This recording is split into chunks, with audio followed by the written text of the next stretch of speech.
조울증, 그러니까 양극성 장애하면 흔히들 뇌의 화학적 불균형 때문이다, 이렇게들 생각했었죠. 그런데요, 그건 이제 정말 옛날 이야기가 됐습니다.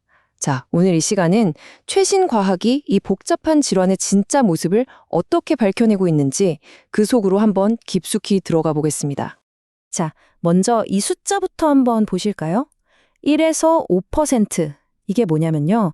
전 세계 인구 중에서 양극성 장애를 겪고 있는 사람들의 비율이에요. 이게 어느 정도냐면 우리 교실에 한두 명, 아니면 좀 큰 회사라면 한 부서 전체가 해당될 수도 있는 생각보다 훨씬 흔한, 결코 남의 얘기가 아닌 그런 수치인 거죠. 그런데 더 충격적인 숫자가 있습니다. 바로 8년에서 10년. 이게 무슨 시간이냐면요. 환자 한 명이 내가 양극성 장애구나 하고 정확한 진단을 받기까지 걸리는 평균 시간이라고 합니다. 아니 8년, 10년이라니. 그 긴 시간 동안 당사자는 얼마나 많은 오해와 고통을 겪었을까요? 이것만 봐도 이 병이 얼마나 복잡하고 또 오해받기 쉬운지 바로 알 수 있습니다. 네, 바로 이 문장이 오늘 우리가 탐험할 새로운 세계의 핵심을 딱 짚어주고 있습니다. 최신 연구들은 한 목소리로 말해요. 양극성 장애는 그냥 뇌 하나만의 문제가 아니다. 이건 우리 몸 전체 시스템과 상호작용하면서 서서히 진행되는 질환이다 라고요. 자, 그럼 지금부터 그 복잡하고도 새로운 세계로 한번 같이 뛰어들어가 보시죠. 이 복잡한 질환의 지도를 그리려면 뭐부터 시작해야 할까요? 네, 가장 근본적인 시작점, 바로 우리 몸의 설계도, DNA에서부터 출발해야겠죠? 예전에는요, 과학자들이 이 병을 일으키는 딱 하나의 결정적인 조울증 유전자가 있을 거라고 생각하고 그걸 찾으려고 엄청 애를 썼어요. 근데 결국 실패했죠.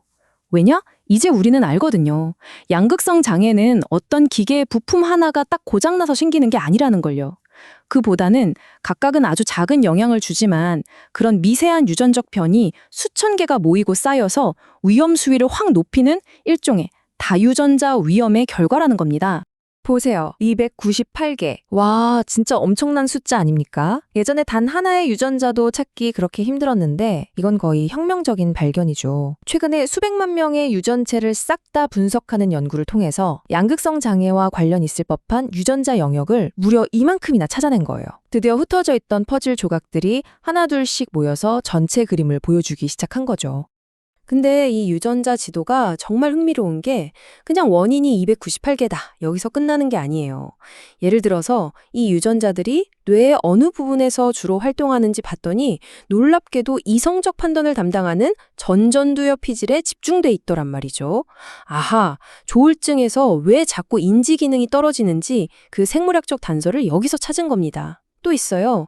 1형 조울증은 조현병과 2형은 주요 우울증과 유전적 뿌리를 일부 공유한다는 것도 밝혀졌어요. 이게 뭘 의미하겠어요? 앞으로는 겉으로 드러나는 증상만 보고 진단하는 게 아니라 유전자를 기반으로 한 훨씬 더 정밀한 진단이 가능해질 거라는 신호죠. 자, 그런데 여기서 중요한 게 있어요. 유전자가 그렇다고 해서 이게 무슨 운명처럼 정해진 건 절대 아닙니다. 바로 후성 유전학이라는 개념 때문인데요.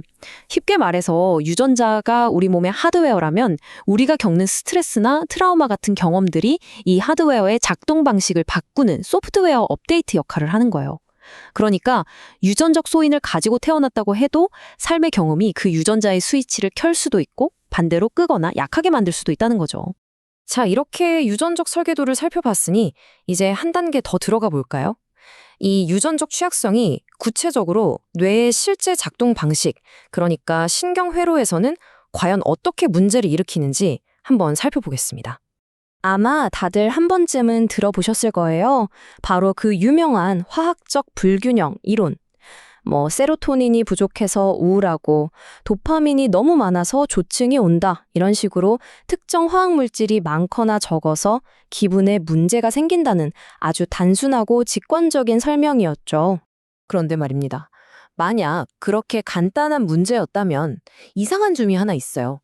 왜 항우울제를 먹어도 효과가 나타나기까지 몇 주나 걸리는 걸까요? 한번 생각해 보세요. 약을 먹으면 뇌 속 화학물질 농도는 몇 시간 만에 바로 바뀌거든요. 근데 왜 기분이 좋아지는 데는 그렇게 오랜 시간이 걸릴까요? 바로 이 치료 지연 현상이야말로 문제가 단순히 화학물질의 양, 그 자체가 아니라는 아주 강력한 증거가 되는 겁니다. 그래서 과학자들은 이제 시각을 바꿔서 이걸 네트워크의 문제로 보고 있습니다. 무슨 말이냐면 우리 뇌에서 감정을 담당하는 편도체는 너무 과도하게 활성화돼서 막 폭주하고요. 반대로 이걸 이성적으로 통제해야 할 전전두엽 피질은 힘을 잃고 제 기능을 못하는 거예요. 비유하자면 엑셀은 계속 밟히는데 브레이크가 고장나버린 자동차와 같은 상태인 거죠. 그리고 문제는 여기서 그치지 않고 더 깊은 곳으로 파고들어요. 뇌 회로라는 큰 그림을 넘어서 세포 하나하나의 내부 전력망이라고 할 수 있는 신호 전달 시스템까지 문제가 생기는 겁니다. 외부에서 신호가 왔을 때 세포가 어떻게 반응할지를 결정하는 그 내부 배선도 자체가 엉켜버린 거죠. 우리가 흔히 아는 기분 안정제, 리튬 같은 약들이 사실은 바로 이 복잡하게 엉킨 세포 속 배선도를 안정시키는 역할을 하는 거고요. 자, 지금까지는 뇌의 속을 들여다봤는데요. 이제 시야를 확 넓혀볼 필요가 있습니다. 왜냐하면 뇌는 결코 우리 몸과 따로 떨어진 섬 같은 존재가 아니거든요. 우리 몸 전체의 상태가 뇌에 아주 직접적인 영향을 미칩니다. 이 그림을 보시면 바로 이해가 되실 겁니다.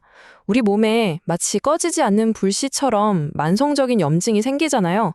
그럼 그 불길이 혈관을 타고 그대로 뇌로 번집니다. 이걸 신경염증이라고 부르는데요. 이건 정말 무서운 상태예요. 뇌를 지켜야 할 면역세포들이 갑자기 돌변해서 아군과 적군을 구분 못하고 오히려 멀쩡한 뇌세포의 연결망을 공격하고 파괴하기 시작하는 거니까요. 말 그대로 뇌 속에서 벌어지는 내전 같은 상황인 거죠. 특히 최근 과학계가 가장 주목하는 분야 중 하나가 바로 이 장-뇌 연결입니다. 이 놀라운 쥐 실험을 한번 보세요. 과정은 이렇습니다. 첫째, 조울증 환자의 장 속에 사는 미생물을 채취합니다. 둘째, 이걸 아무 문제 없는 건강한 무균 쥐에게 이식해요. 자, 그랬더니 어떻게 됐을까요? 결과는 정말 충격적이었습니다. 그 건강하던 쥐가 갑자기 우울증과 비슷한 행동을 보이고 기억력까지 나빠지는 거예요. 와, 이건 그냥 장이 기분에 영향을 좀 준다? 이 수준이 아니죠. 장 속 미생물이 뇌의 기능과 행동을 직접적으로 조정할 수 있다는 강력한 증거를 보여준 겁니다.